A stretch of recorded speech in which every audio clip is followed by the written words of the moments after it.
नमस्कार दोस्तों, study in मस्ती चैनल में आपका स्वागत है। दोस्तों आज एक नया चैप्टर शुरू कर रहे हैं जिसका नाम एलसीएम एंड एचसीएफ है। दोस्तों आज के हम लोग इस वीडियो में एलसीएम और एचसीएफ के बारे में डिटेल जानकारी हासिल करेंगे और इस वीडियो को दोस्तों एंड तक देखिएगा, तभी आपको पूरा का पूरा जानकारी मिल पाएगा। अगर ये वीडियो आपको अच्छा लगेगा तो चैनल को सब्सक्राइब कर लीजिएगा, वीडियो को लाइक कर दीजिएगा और भी अपने दोस्तों को बीच में शेयर कर दीजिएगा ताकि और भी लोग को जानकारी मिल सके। आइए हम लोग देखते हैं दोस्तों एलसीएम। एलसीएम का फुल फॉर्म क्या होता है, सबसे पहले ये जानकारी लेते हैं। एलसीएम का फुल फॉर्म होता है लोवेस्ट कॉमन मल्टीपल और इसका हिंदी अर्थ होता है लघुत्तम समापवर्त्य। एलसीएम का डेफिनेशन क्या होता है दोस्तों? एलसीएम का डेफिनेशन मीनिंग ये होता है कि वह छोटी से छोटी संख्या जो दी गई संख्याओं से पूर्णतः विभाजित हो जाए, यानी कि वह सबसे छोटी संख्या जो दी गई सभी संख्याओं से पूरा का पूरा भाग लग जाए उसे हम लोग एलसीएम कहेंगे, उस संख्या को एलसीएम कहेंगे। एचसीएफ किसे कहेंगे? एचसीएफ दोस्तों होता है हाईएस्ट कॉमन फैक्टर। एचसीएफ का फुल फॉर्म क्या होता है? Highest common factor. इसका हिंदी अर्थ होता है महत्तम समापवर्तक। इसका मीनिंग ये होता है कि वह बड़ी से बड़ी संख्या जो दी गई संख्याओं को पूर्णतः विभाजित कर दे। इसमें क्या था? दी गई संख्याओं से पूर्णतः विभाजित हो जाए। और एचसीएफ क्या कहता है? संख्याओं को विभाजित कर दे। अर्थात अगर सपोज दैट बहुत सारे संख्या दी गई है तो वह बड़ा से बड़ा संख्या जो दी गई सभी संख्याओं को विभाजित कर दे, उस संख्या को क्या बोलेंगे हम लोग? एचसीएफ बोलेंगे। इन संख्याओं का एचसीएफ बोलेंगे। एग्जाम में होता क्या है कि एचसीएफ न देकर के जीसीएफ निकालने देता है, तो हम लोग को मालूम नहीं रहता है कि अब एलसीएम निकालें कि एचसीएफ निकालें। तो जीसीएफ भी एक तरह से महत्तम समापवर्तक ही है। इसका फुल फॉर्म होता है ग्रेटेस्ट कॉमन डिवाइजर और जीसीएफ का फुल फॉर्म होता है greatest common factor. Greatest common divisor अर्थात वह बड़ा से बड़ा डिवाइजर जो कॉमन हो और सबसे बड़ा हो, वो उसे जीसीडी कहेंगे। जीसीएफ ग्रेटेस्ट कॉमन फैक्टर, वह बड़ा से बड़ा फैक्टर जो ग्रेटेस्ट और कॉमन हो। अब हम लोग एलसीएम निकालने के विधि के बारे में पढ़ेंगे। एलसीएम हम लोग अनेकों विधि से निकाल सकते हैं दोस्तों। सबसे पहले भाग विधि द्वारा हम लोग एलसीएम जो बचपन से ही पढ़ते आ रहे हैं। दूसरा अभाज्य गुणनखंड विधि द्वारा, अभाज्य गुणनखंड विधि से भी एलसीएम निकाला जा सकता है। तीसरा गुणज यानी मल्टीपल विधि द्वारा भी एलसीएम निकाला जा सकता है। अगर वो भिन्न के फॉर्म हो यानी पी बटा क्यू के फॉर्म में हो तब उसका एलसीएम कैसे निकालेंगे। अगर वह घातांक के फॉर्म में हो तब उसका एलसीएम कैसे निकालेंगे। छठा, यदि वो दशमलव के फॉर्म में हो तब हम लोग उसका एलसीएम कैसे निकालेंगे। तो हम लोग एक एक करके सभी के बारे में जानकारी लेंगे, सभी के बारे में पढ़ेंगे। आइए सबसे पहले हम लोग देखते हैं भाग विधि द्वारा एलसीएम कैसे निकालते हैं। सपोज दैट दोस्तों दी हुई संख्या 6, 8, 12 है और इसे भाग विधि द्वारा एलसीएम निकालना है। तो सबसे पहले 6, 8, 12 को लिख देंगे और भाग विधि द्वारा इस तरह से निकालते हैं। इस तो हम लोग बचपन से निकालते आ रहे, लेकिन इसका निकालने की विधि क्या होता है कि सबसे लघुत्तम छोटा अभाज्य संख्या से भाग दिया जाता है और मिनिमम 2 कटना चाहिए। तो सबसे छोटा अभाज्य संख्या 2 है और इससे 2 क्या सभी संख्या कट रहा है, तो 2 से भागा लगा देंगे। 3 दूनी के 6, 4 8 और 6 मरद लगेंगे 12। फिर ये 200 फिर लगेगी दोस्तों, क्योंकि 4 और 6 दोनों कट रहा है। फिर 2 से लगा देंगे। 3 2 दूनी के 4, 3 दूनी के 6। अब उससे क्या लगेगा? फिर 3 से लगाएंगे, क्योंकि 3 और 3 2 कट रहा है। एक और जो संख्या नहीं कटता है उसको पूरा पूरा उतार देते हैं। 1। अब क्या करेंगे? सभी को गुना कर लेते हैं। सभी को गुना कर लेंगे तो हो जाएगा 2 गुना 2 गुना 3 गुना 2। अब बराबर कर लेंगे। 2 दूनी के 4, 4 तिये 12, 12 दूनी की 24, यानी कि 6, 8, 12 का एलसीएम कितना हो जाएगा? 24 हो जाएगा। आइए हम लोग दूसरा विधि देखते हैं, अभाज्य गुणनखंड विधि। अभाज्य गुणनखंड विधि में भी हम लोग वही संख्या लेते हैं 6, 8, 12। सबसे पहले क्या करना होता है दोस्तों? ये संख्याओं का अभाज्य गुणनखंड निकाल लेना होता है। जैसे 6 का अभाज्य गुणनखंड निकाल लेंगे तो 2 और 3 हो जाएगा। 8 का अभाज्य गुणनखंड निकाल लेंगे तो 2 गुना 2 गुना 2 हो जाएगा। 12 का अभाज्य गुणनखंड निकाल लेंगे तो 2 गुना 2 गुना 3 हो जाएगा। अब इसमें क्या किया जाता है? जो तीनों में कॉमन हो या फिर दोनों में कॉमन हो वो संख्या को एक बार लिखा जाता है और जो बच गई संख्या उसको एक बार लिखा जाता है। जैसे ये तीनों में कॉमन हो गई दोस्तों 2, ये दोनों 2 एक में कॉमन हो गई और ये 3 एक में कॉमन हो गई। अब क्या कर लेंगे, 1 2 शेष बच गया, तो जो कॉमन हो गया उसको एक साथ और जो बच गई उसको एक साथ, ये तीनों एक साथ कॉमन है, तो 2 गुना ये 2 गुना और ये 3 और शेष 1 2 बच गया जो कॉमन नहीं है, उसको भी अलग से लिख करके गुना कर लेंगे और ये सभी को गुना करेंगे, वही हमारा एलसीएम होगा। जैसे 2 दूनी के 4, 4 × 12, 12 दूनी के 24, एलसीएम 24 आया दोस्तों। आइए दोस्तों, अब हम लोग गुणज विधि द्वारा एलसीएम निकालते हैं। गुणज विधि द्वारा मान लेते हो संख्या 6 है, 8 है और 12 है।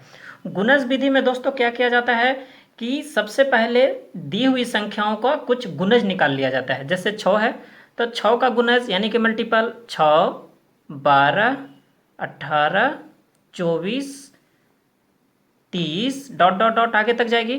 फिर उसके बाद 8 का गुणज निकालेंगे, 8 का गुणज हो जाएगा 8, 16, 24, 32 डॉट डॉट डॉट आगे तक जाएगी। और फिर 12 को गुणज निकालेंगे तो 12 का गुणज हो जाएगा 12, 24, 36, 48 डॉट डॉट डॉट जाएगा। तो इसमें होता क्या है दोस्तों कि वह छोटा से छोटा गुणज जो तीनों में हो, तीनों में कॉमन हो और छोटा से छोटा हो, तो सबसे छोटा से छोटा और तीनों में कॉमन गुणज कौन है दोस्तों, देख लेते हैं। ये 24 इसमें भी है और ये तीनों में है। इससे छोटा गुणज कोई और है क्या जो तीनों में कॉमन है, 12 इसमें तो है परंतु इसमें नहीं है।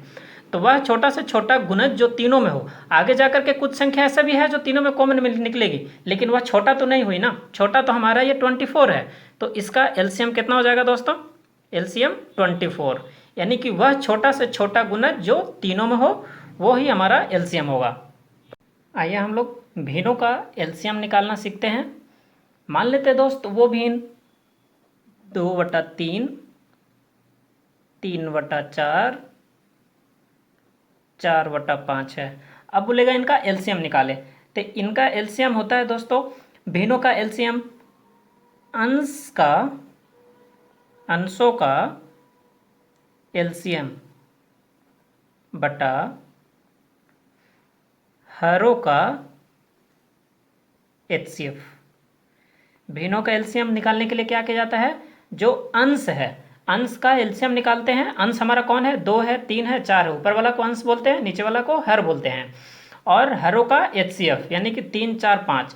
तो सबसे पहले हम लोग 2 3 4 का एलसीएम निकालते हैं। तो 2 3 4 का एलसीएम हो जाएगा दोस्तों 12। 3 4 5, 3 4 5 का एचसीएफ निकालते हैं तो 3 4 5 का एचसीएफ हो जाएगा 1, यानी कि 2/3, 3/4, 4/5 का एलसीएम कितना हो जाएगा, 12 हो जाएगा दोस्तों।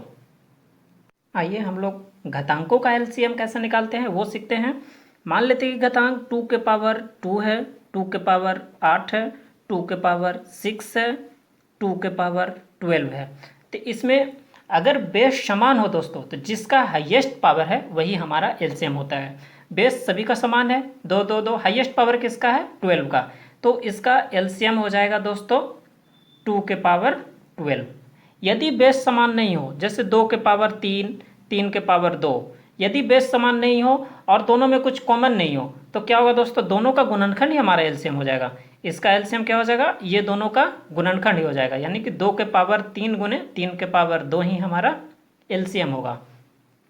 अगर दोस्तों दोनों में कुछ कॉमन है, जैसे 4 के पावर 2 और 6 के पावर 3, इसका एलसीएम हमसे पूछेगा, तो सबसे पहले क्या करेंगे, कॉमन डिवाइजर कर लेंगे, दोनों में से जो कॉमन है उसको निकाल लेंगे। इसको हम 2 के पावर 2 गुने 2 के पावर 2 को फॉर्म में लिख सकते हैं, और इसको हम 2 के पावर 3 गुने 3 के पावर 3 के फॉर्म में लिख सकते हैं। ठीक है दोस्तों, अब देखते हैं दोनों में कॉमन 2 2 है और हाईएस्ट पावर किसका है, 2 के पावर 3 का है, तो इस दोनों में से कौन निकल जाएगा, 2 के पावर 3, और जो बचेगा उसको भी साथ में गुना कर देना है, 2 के पावर 3 के पावर 3। तो इसका एलसीएम क्या हो जाएगा दोस्तों, इसका एलसीएम हो जाएगा 2 के पावर 3 गुना 3 के पावर 3। आइए दोस्तों हम लोग सीखते हैं दशमलव संख्या का एलसीएम निकाल लेना। मान लिया दशमलव संख्या हमें दे रखा है 0.6, दूसरा है 1.2, तीसरा है 0.48।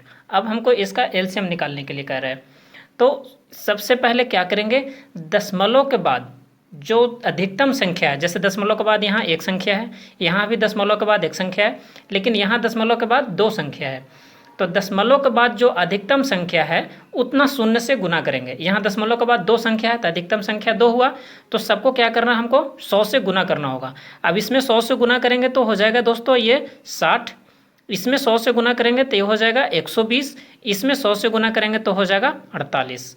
और फिर क्या करेंगे, इन तीनों का एलसीएम निकालेंगे।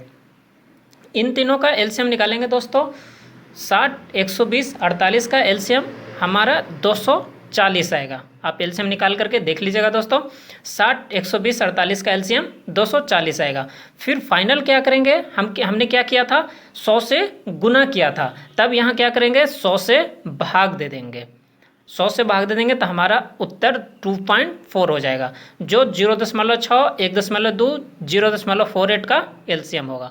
यानी कि हमारा एलसीएम होगा दोस्तों 2.4। सबसे पहले क्या करना है, हमें दशमलव हटा लेना है, फिर लास्ट में जितना शून्य से हम गुना किए थे उतना शून्य से भागा दे देना है। यही दशमलव संख्या का एलसीएम निकालने का विधि होता है दोस्तों।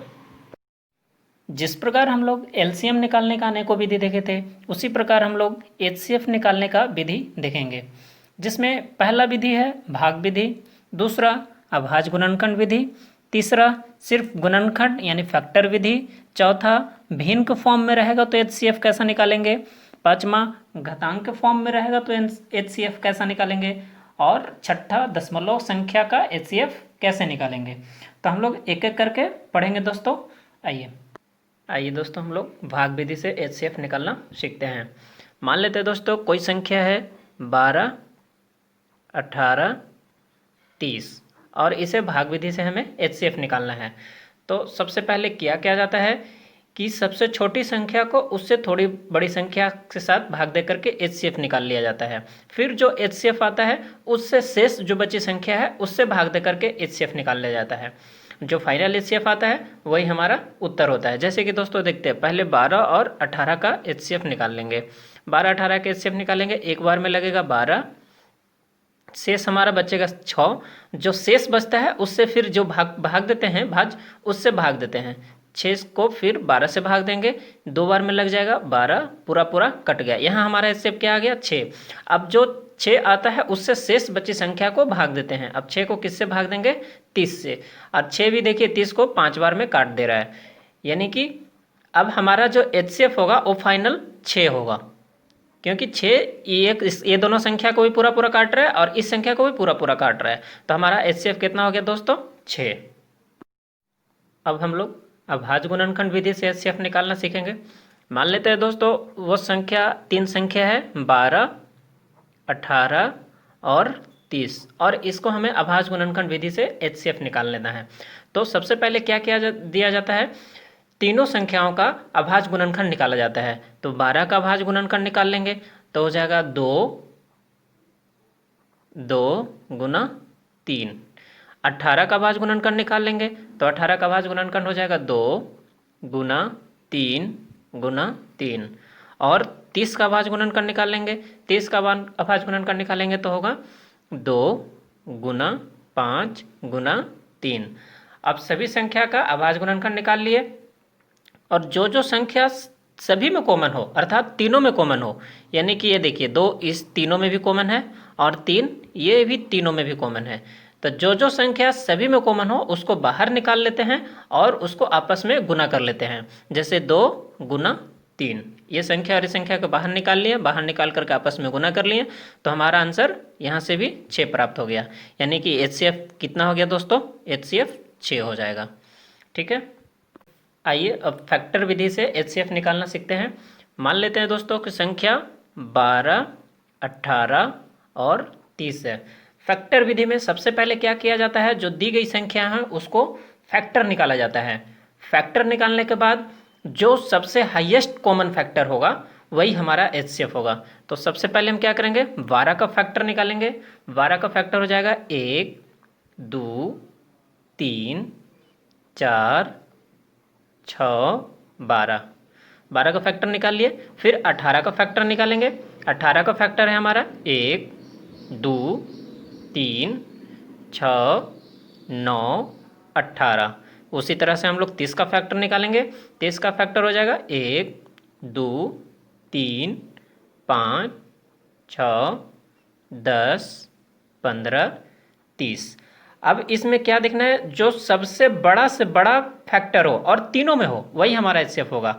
एक तीनों में है लेकिन ये बड़ा नहीं है, 2 इससे बड़ा हो गया, 3 इससे बड़ा हो गया, 5 तीनों में नहीं है, 4 तीनों में नहीं है, 6 देख रहे हैं दोस्तों तीनों में है और इससे बड़ा चेक कर लेते हैं, 10 तीनों में नहीं है, 15 तो है ही नहीं, 30 है ही नहीं। तो हमारा सबसे बड़ा फैक्टर कौन निकल गया दोस्तों, सबसे बड़ा फैक्टर हमारा 6 निकल गया जो तीनों में है। तो हमारा यहाँ से एचसीएफ कितना हो जाएगा, एचसीएफ हमारा से 6 हो जाएगा, यानी वह बड़ा से बड़ा फैक्टर जो तीनों में हो वही हमारा एचसीएफ हो जाएगा। ठीक है, अब हम लोग भिन्नों का एचसीएफ निकालना सीखेंगे। भिन्नों का एचसीएफ कैसे निकालते हैं, मान लेते हैं कि दिया हुआ भिन्न 2/3, 4/5 और 8/15 है। तो भिन्नों के एचसीएफ निकालने के लिए क्या होता है दोस्तों, अंश का, ऊपर वाला को अंश कहते हैं, जैसे कि मैंने बताया था, अंश का एचसीएफ महत्तम समवर्तक बट्टा हर का एलसीएम। भिन्नों का एचसीएफ निकालने का ये है सूत्र, अंश का एचसीएफ बटा हर का एलसीएम। तो अंश हमारा क्या है, 2, 4, 8, तो 2, 4, 8 का एचसीएफ कितना हो जाएगा, 2, 4, 8 का एचसीएफ हो जाएगा दोस्तों 2, और 3, 5, 15, 3, 5, 15 का एलसीएम। तो 3, 5, 15 का एलसीएम कितना हो जाएगा, 2/15। फाइनल हमारा 2/3, 4/5 और 8/15 का एचसीएफ कितना हो जाएगा, 2/15। हमारा एचसीएफ कितना हो गया, 2/15। ठीक है, आइए हम लोग घातांकों का एचसीएफ निकालना जानते हैं। घातांकों का एचसीएफ मान लेते हैं कोई दिया हुआ संख्या घात के फॉर्म में इस प्रकार है, जैसे 2 के पावर 2, 2 के पावर 8, 2 के पावर 16, 2 के पावर 12। तो इसमें होता क्या है दोस्तों, अगर सभी का बेस समान है, अगर सभी का आधार समान है, बेस समान है, तो जो न्यूनतम घात वाली संख्या होती है वही हमारा एचसीएफ होता है। तो यहाँ तो देख रहे हैं कि सभी का आधार समान है, इसका भी आधार 2, इसका भी 2, इसका भी 2, सभी का आधार 2 है, और घात किसका कम है, इसका घात कम है, 2 सबसे कम है। तो हमारा एचसीएफ क्या हो जाएगा दोस्तों, एचसीएफ हमारा 2 के पावर 2। यानी कि यदि सबका आधार समान हो तो न्यूनतम घात वाली संख्या ही हमारा एचसीएफ होता है। लेकिन यदि दोस्तों अगर आधार समान नहीं हो, जैसे 2 के पावर 3 और 3 के पावर 2 का हमसे एचसीएफ पूछेगा, तो इसमें होता क्या है कि देखेंगे कि दोनों में कॉमन क्या है, 2 के पावर 3, 3 के पावर 2 में कुछ अंक है ऐसा जो कॉमन है, नहीं है, तो हमारा एचसीएफ हो जाएगा 1 हो जाएगा दोस्तों। और यदि कुछ संख्या कॉमन हो, जैसे कि अगर दे दिया 4 के पावर 2 और 6 के पावर 3, अब हमको इसका एचसीएफ पूछेंगे, तो इसका एचसीएफ कैसे निकालेंगे, पहले देख लेंगे कि दोनों में कॉमन क्या है, इसका फैक्टराइज करेंगे। तो 4 के पावर 2 को हम इस तरह से लिख सकते हैं, 2 के पावर 2 गुने 2 के पावर 2। 6 के पावर 3 को हम लोग इस तरह से लिख सकते हैं, 2 के पावर 3 गुने 3 के पावर 2। अब देखेंगे कि दोनों में कॉमन क्या है, दोनों में कॉमन 2 के पावर 2 है, तो हमारा एचसीएफ कितना हो जाएगा, 2 के पावर 2। ठीक है, ये हमारा उत्तर हो गया। आइए दोस्तों अब हम लोग दशमलव संख्या का एचसीएफ किस तरह से निकालते हैं वो देखते हैं। मान लेते हैं दोस्तों संख्या है 0.6, दूसरा 4.8, तीसरा 0.12। ये संख्या दे रखा है और इसका एचसीएफ निकाल रहा है। तो दशमलव संख्या के एचसीएफ निकालने के लिए क्या किया जाता है, सबसे पहले ये देखा जाता है कि दशमलव के बाद अधिकतम कितना संख्या है। यहाँ देखिए दशमलव के बाद एक संख्या है, यहाँ भी दशमलव के बाद एक संख्या है, यहाँ दशमलव के बाद 2 संख्या है। तो दशमलव के बाद अधिकतम जितना संख्या है उतना शून्य से यानी 100 से गुना कर दीजिए। दशमलव के बाद अधिकतम 2 संख्या है तो हमको सबको 100 से गुना करेंगे, 100 से गुना करेंगे दोस्तों, तो ये हो जाएगा 60, ये हो जाएगा 4080 480 और ये हो जाएगा 12। और फिर फाइनल हमको क्या करना है, ये तीनों संख्या का एचसीएफ निकाल लेंगे। तो ये तीनों संख्या का एचसीएफ निकाल लेंगे दोस्तों, तो हमारा एचसीएफ कितना हो जाएगा, 12, 480 और 60। ये तीनों का एचसीएफ निकाल लेंगे तो हमारा एचसीएफ आएगा 12। और फाइनल हमने जितना संख्या से गुना किया था, जैसे कि यहाँ पे सब में 100 से गुना किए थे, तो फिर फाइनल हमको उतना से भाग दे देना होगा। 12 से क्या करना होगा, 100 से भाग दे देना होगा, जो हमारा यहाँ कितना उत्तर हो जाएगा दोस्तों, 0.12। हमारा एचसीएफ कितना हो जाएगा, यहाँ से हमारा एचसीएफ प्राप्त हो जाएगा 0.12। तो दशमलव का एचसीएफ निकालने के लिए क्या किया जाता है, दशमलव के बाद अधिकतम जितना संख्या है उतना में सबको उतना शून्य से गुना कर दीजिए, यानी कि 2 संख्या है तो 100 से गुना कर दीजिए, फिर फाइनल सबको एचसीएफ निकाल लीजिए। एचसीएफ निकालने के बाद जितना से गुना किए थे उतना से आप भाग दे दीजिए, वही आपका एक्चुअल उत्तर हो जाएगा। ठीक है दोस्तों, इस वीडियो में इतना तक ही दोस्तों। अगर ये वीडियो आपको अच्छा लगा हो तो लाइक कर दीजिए और चैनल को सब्सक्राइब कर लीजिए, ताकि हम एलसीएम एचसीएफ का अगला वीडियो जो अपलोड करें वो आपका उसका जानकारी मिल सके। अगला वीडियो में दोस्तों हम सभी कॉम्पिटिटिव एग्जाम में एलसीएम एचसीएफ का जितना क्वेश्चन पूछा हुआ है मैं सारा टाइप का करवाने वाला हूँ, बेसिक मेथड और ट्रिक मेथड दोनों से करवाने वाला हूँ। इसलिए चैनल को सब्सक्राइब कर लीजिए और वीडियो को ज़्यादा लोग के बीच में भी शेयर करें ताकि लोगों को जानकारी मिल सके। थैंक यू दोस्तों हमारा वीडियो देखने के लिए।